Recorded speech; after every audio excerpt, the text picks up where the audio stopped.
Muito bem, este é a Conexão Futura ao vivo aqui na tela do seu canal Futura e também na internet. Acesse o nosso site para saber tudo sobre o nosso programa em futura.org.br/Conexão Futura. Aqui você encontra os nossos episódios mais recentes. Você pode assistir quantas vezes quiser, compartilhar nas suas redes sociais. E o programa de hoje também em breve estará aqui nesse playlist. E o setor de comércio de bens, serviços e turismo aqui no estado do Rio de Janeiro reúne mais de 349 mil estabelecimentos que geram cerca de 2 milhões de empregos formais, equivalente a 42% dos postos de trabalho formais aqui no estado. Neste momento que se fala tanto em crise na economia, é fundamental planejar e para isso é preciso fazer um bom diagnóstico. Então, o mapa do comércio de bens, serviços e turismo do Sistema FEComércio, formulado em parceria com a Fundação Getúlio Vargas, é um levantamento que vai embasar as propostas para o crescimento sustentável do setor nos próximos 5 anos. Além de identificar vocações e oportunidades, o mapa é esse instrumento para a atuação do Senac Rio, por exemplo, que é um braço de educação profissional do sistema. Então, para falar um pouco mais sobre esse assunto, a gente recebe aqui no estúdio hoje a Wilma Freitas, que é diretora de educação do Senac Rio. Bem-vinda, Wilma, mais uma vez. Tudo bem? Obrigada, Cris. Tudo bem? Boa tarde. Boa tarde.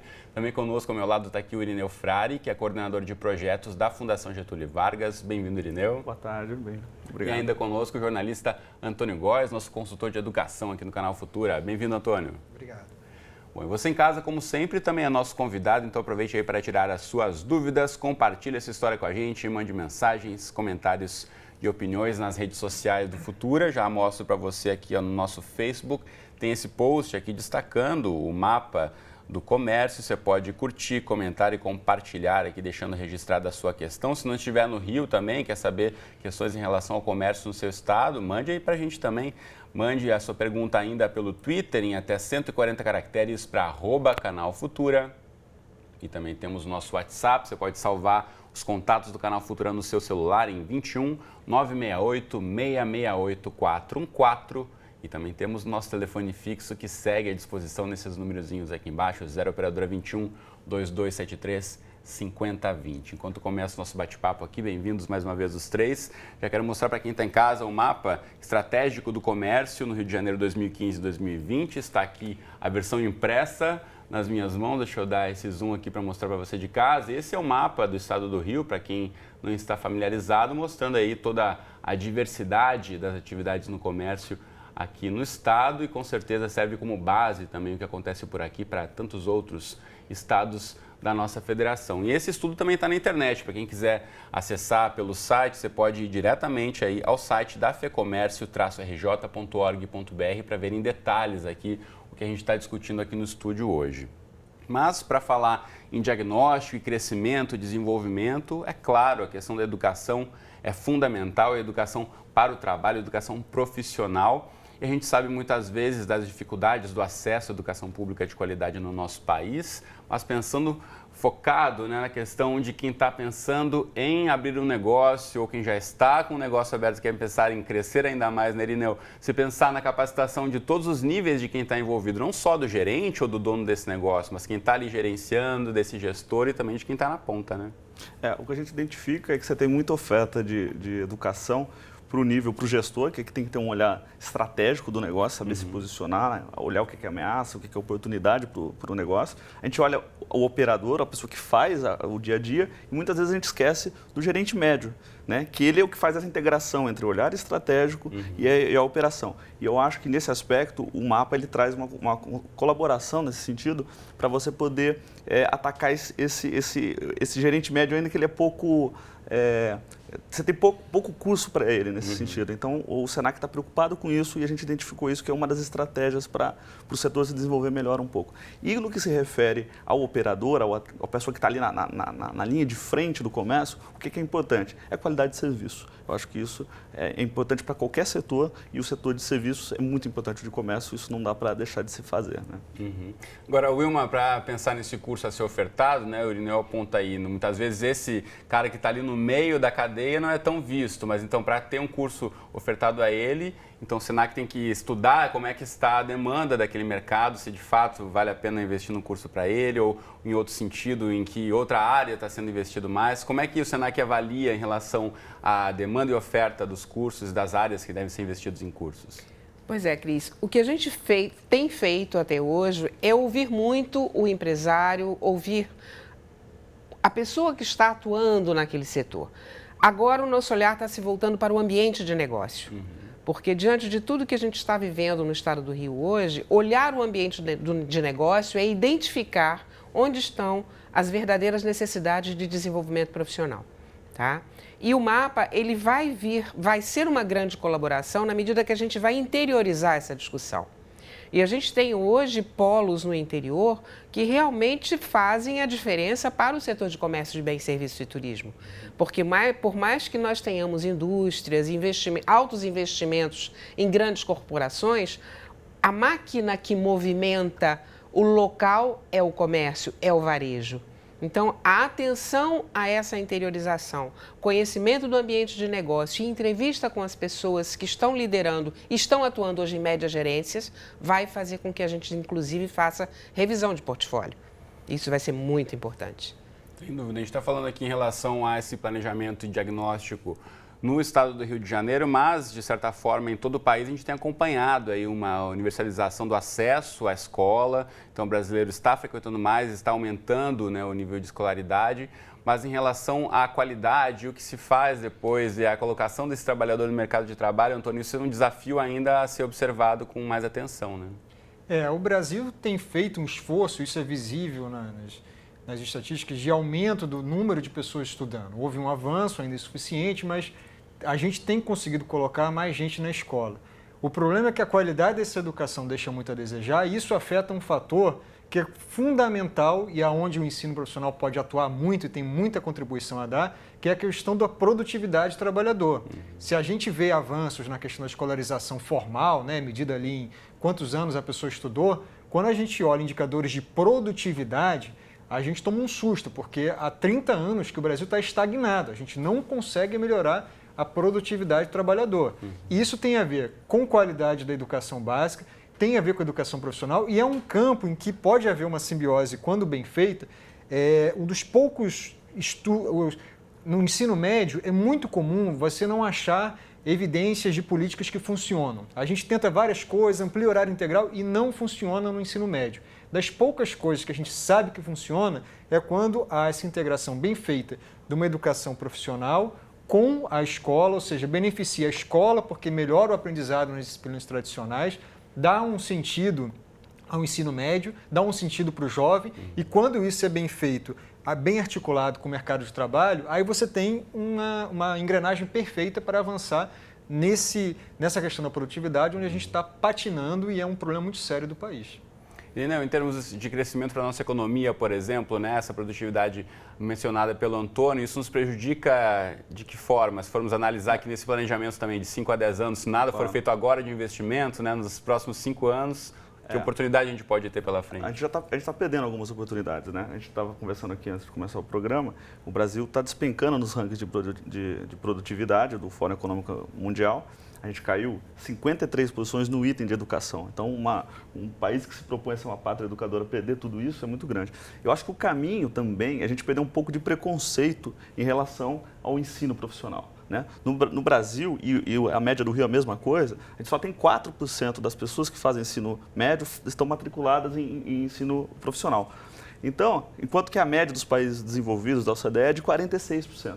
Então, eu acho que esse impacto da questão de produtividade é justamente em você estar dentro fazendo um curso que te ajude, te instrumentalize para o trabalho. Né? Eu acho que às vezes a gente perde um pouco disso. Tem toda aquela discussão de você formar para ser um cidadão crítico. Eu acho que isso é importante, tem que ser falado. Agora, a gente não pode esquecer a lógica do instrumento como um instrumento de trabalho. Né?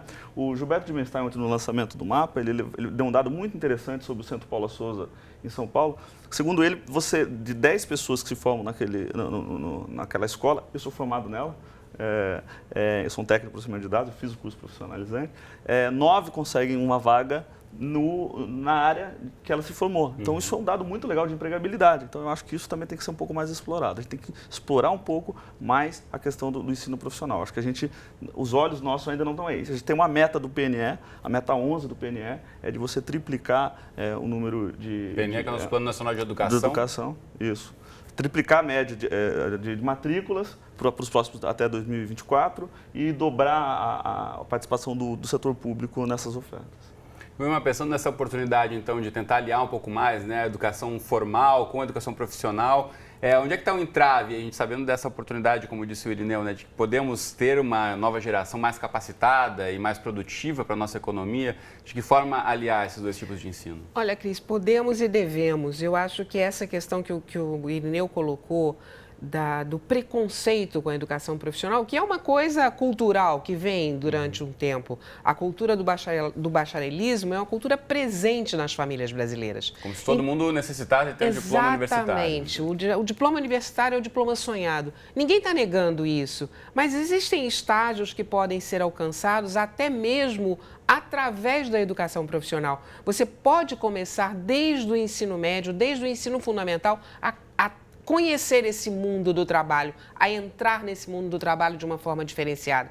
E como o Antônio bem colocou aqui, o ciclo ótimo será quando a educação regular, a educação básica, junto com a educação profissional, virem caminhando de acordo com o desenvolvimento dos estudantes. Isso é o ciclo ótimo, diríamos assim, tá? Porque esse reconhecimento da contribuição para a produtividade, contribuição para o desenvolvimento, ela acontece através da educação profissional. A educação básica, ela é fundamental, ela é importante e relevante, mas aliada à educação profissional, ela pode ser transformadora. Essa é a grande diferença. Agora, Antônio, tem essa questão da mudança de cultura, né? Que eu vi uma ponta, como a gente sabe, o Brasil tem crescido em renda e o acesso à escola e grande parte das famílias tem esse sonho, né, das primeiras gerações de que vão concluir o ensino, o terceiro grau, né, a graduação, vão trazer aquele diploma para casa. Ainda tem uma questão da cultura muito mais impactante do que, de fato, o que vai trazer de produtividade ou de resultados para a melhoria da qualidade de vida dessa família, né? E esse dado que o Irineu citou, que o Gilberto Dimenstein falou do Centro Paulo Souza, que são as escolas técnicas de São Paulo, ele é muito relevante também por mostrar que é bom saber que tem algum lugar onde as pessoas estão conseguindo se formar em escolas profissionais, profissionalizantes e atuarem dentro daquela área. Porque durante muito tempo, as escolas técnicas foram vistas por uma parcela da sociedade que, com muita legitimidade, queria uma melhor qualidade de educação, via nas escolas profissionais um mecanismo, um trampolim para a universidade. E às vezes faziam cursos que não tinham nada a ver com a área que ele queria. Era apenas ele sabia que aquela era uma escola boa e usava aquilo como ponte para a universidade. Várias políticas públicas tentaram diminuir, dar um foco mesmo e valorizar. Realmente essa questão do preconceito é fundamental ser atacada. E principalmente também, a Ilma estava colocando, eu concordo muito, que é importante esse preconceito contra a educação profissional tem que diminuir e a gente também não pode achar, como o próprio Irineu estava colocando, que a educação profissional vai apagar a formação mais ampla, mais cidadã. Ninguém está falando isso. A educação profissional é uma grande oportunidade onde a pessoa tiver opções, carreiras, o talento dele, assim, vai ser tem muito a ver com a escolha do jovem. Então a entrada da educação profissional e essa simbiose com a educação formal, ela não vai apagar todo um caráter que é importantíssimo da educação formal, que é a formação cidadã, crítica, o aprendizado de disciplinas tradicionais. Ela pode agregar muito sem ser uma camisa de força. Agora, uma questão que preocupa a todos também é, claro, você vai estudar mais, você vai conseguir um bom emprego, mas e a renda, no fim das contas, né? Tem uma relação direta e os estudos já mostram isso, né, Irineu? Também, quanto mais você estuda, aquela família juntando os anos de estudo, maior vai ser a renda e, consequentemente, também o avanço social, né, para esse grupo. Existe um estudo no Marcelo Nery, da Fundação Getúlio Vargas, que ele calculou, em média, você aumenta 15% a sua remuneração a cada ano de estudo, né? Então, obviamente, você com mais estudo, a tendência é que você ganhe mais, né? Eu acho que isso é até um senso comum, mas ele calculou isso em torno de 15%. Mas o que é interessante no dado dele é que você, no período entre 14 e 18 anos, a média é para toda a vida, mas entre 14 e 18 anos, isso cresce 35%, que é justamente onde está o ensino profissionalizante. Só que aí, o que acho que é importante também é a gente olhar o ensino profissionalizante em relação ao ensino superior, né? A gente estava discutindo também aqui que as pessoas começam a faz o ensino médio, faz eventualmente o profissionalizante, depois ela quer fazer o bacharel e aí ela quer ser remunerada por isso. Ou seja, eu estudei mais 4 anos, eu quero ter um salário 60% maior do que quem fez o ensino profissional. Só que muitas vezes ela tá exercendo uma função que não demandaria um ensino superior. E aí você ela não está capacitada para aquilo, e ela está exigindo mais do que não é bom para ninguém, né? Então, eu acho que ajustar os portfólios, ajustar esse ensino em função dos níveis, né, de ensino no Brasil, isso é muito importante para a gente poder ter pessoas certas, nos lugares certos, satisfeitas com aquilo que elas estão recebendo para fazer, né?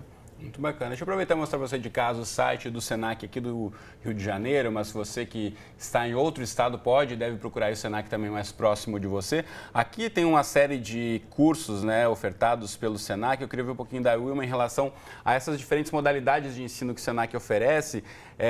De que forma vocês também tentam adequar aí o que chega aquele profissional que muitas vezes já está naquela área, pode de fato ter uma melhoria na área que ele já atua ou não, depende de um direcionamento, se você tem um potencial para alguma outra área. Como é feita essa questão de apresentar um curso para quem está buscando uma capacitação? Pois é, Cris, as pessoas costumam dizer que a legislação sempre é a letra fria da lei, sempre é contra nós. Em educação profissional isso não é verdade. A gente no Senac e em outras instituições de educação, nós trabalhamos com aquilo que a gente chama de itinerário formativo ou trilha profissional, tá? Então, se você é um profissional de mercado e quer se aperfeiçoar, você pode fazer uma graduação, se você não tem, você pode fazer uma pós-graduação. E a gente tem a condição, via a própria legislação, de fazer um aproveitamento e um encurtamento do tempo de estudo, desde que você apresente o seu desempenho com relação àquelas competências. Porque a gente já, em outra oportunidade, falamos aqui, né? Nós trabalhamos por competência, o que faz a diferença na vida das pessoas. Porque as coisas são trabalhadas na medida exata da necessidade do trabalho. Então, não é que nós sejamos balizados pelo trabalho, mas nós temos o trabalho como referência para a construção dos cursos. E aí você tem cursos que vão desde cursos básicos, cursos livres, até a pós-graduação. E a nossa opção hoje é pela graduação tecnológica. Primeiro porque ela é mais focada, ela responde muito bem às demandas do trabalho e, além disso, elas são feitas em menor tempo. Não depreciando, não que o tempo seja também o que traz a qualidade, mas é o tempo necessário para o desenvolvimento da pessoa para atuar numa determinada função. Então, é dessa maneira que a gente trabalha. E dessa maneira que a gente acolhe as pessoas. E eu acho que em tempos de desenvolvimento, quanto mais você der celeridade, quanto mais ofertas, quanto mais as pessoas conseguirem desenhar o seu itinerário formativo, olhando para o itinerário profissional, que é o do mercado, quanto mais eu consigo desenhar o meu itinerário formativo, eu tenho consciência de que para eu chegar a ser um gerente médio, eu tenho que fazer tais e tais e tais programações em tais níveis, mais rapidamente eu consigo construir a minha carreira. E eu acho que é isso que está faltando. O jovem tem pouca informação sobre isso. E o desenvolvimento está um pouco atrelado a isso, porque a educação profissional, eu costumo brincar com... Brincar não, que isso é coisa séria, né? Eu costumo dizer o seguinte, com a educação regular, ela é compulsória. Ela está lá, está na Constituição, está na Lei de Diretrizes e Bases, está dada e posta. A educação profissional é escolha. Então, é uma escolha individual, intransferível.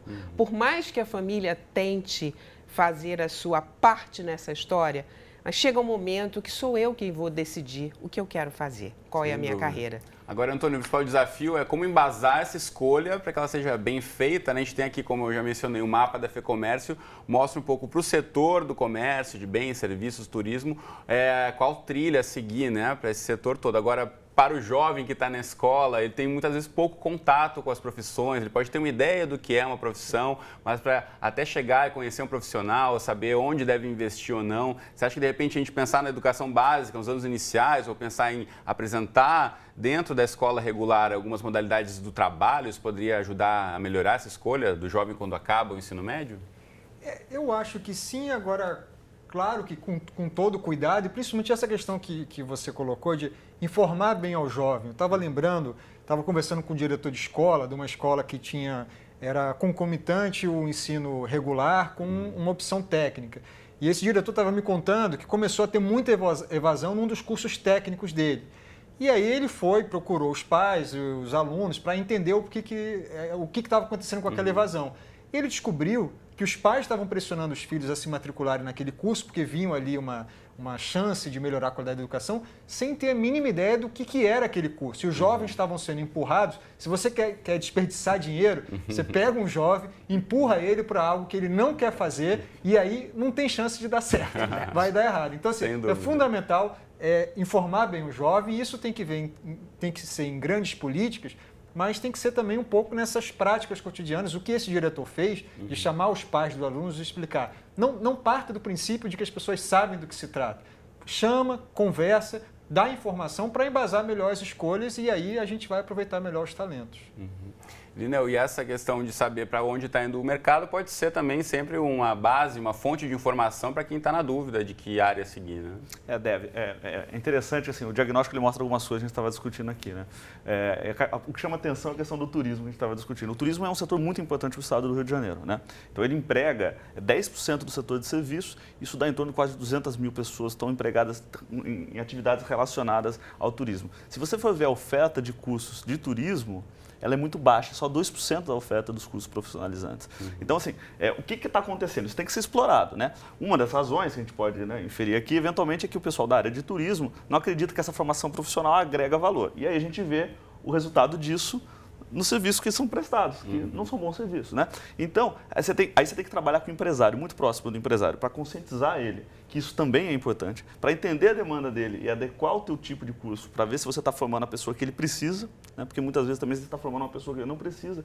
E o que pode também ajudar a explicar isso é que o pessoal, por exemplo, da hotelaria, eles têm os cursos dentro deles, eles mesmos capacitam as pessoas. Então, entender esse mercado é importante. Para o aluno, é mais difícil. Para a instituição é difícil de planejar, porque você tem que formar um aluno, às vezes, 3 anos antes. Então, você tem que antever o que o mercado vai estar precisando daqui a 3 anos. Ninguém sabe bem isso, a gente tem algumas ideias, né? O mercado de jogos, que o Senac tem curso, eu acho que é um mercado interessantíssimo, né? A economia criativa no estado do Rio de Janeiro, ela tem uma vocação muito interessante, ainda pouco explorada, né? O governo do estado tem ações interessantes de incubadora e tal. Então, eu acho que você tem que começar a tentar olhar um pouco disso, porque o futuro ninguém sabe, você tem algumas ideias do que vai acontecer, e aí você tem que olhar. Mas eu acho que tem um pouco a ver com o que se sente à vontade, você tem que fazer com amor, né? Então, eu acho que assim, a pessoa tem que saber o que ela gosta.